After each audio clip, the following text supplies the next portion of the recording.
لبيك اللهم لبيك لبيك لا شريك لك لبيك. Assalamualaikum warahmatullahi wabarakatuh.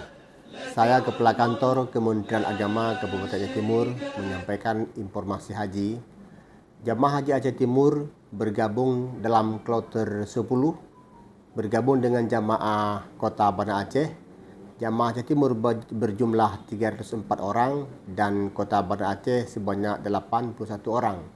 Ditambah petugas sebanyak 8 orang dengan total kloter 10, 393 orang.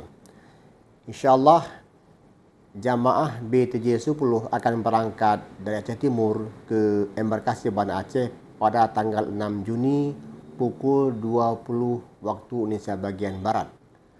Dan kita himbau kepada jamaah agar yang telah mengambil kopor dan kopor itu dikembalikan pada tanggal 6 Juni pukul 14 WIB ke titik lokasi pemberangkatan dengan berat sebagaimana yang telah ditentukan.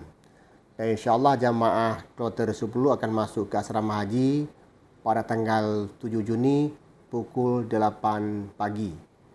Dan insyaAllah akan diberangkatkan ke Arab Saudi, take off pada tanggal 8 pukul 4 sampai dengan 16.15 WIB.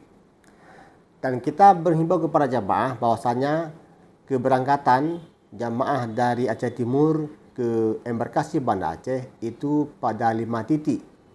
Titik pertama di Masjid Zadul Ma'ad di Perlak Kota, yang kedua di Masjid Darus Salihin di Kecamatan Idi, dan yang ketiga di Masjid Al-Ikhlas Nurussalam, yang keempat di Masjid Al-Kubra Juluk, dan yang terakhir di Masjid Baitul Karim Simpang Ulim.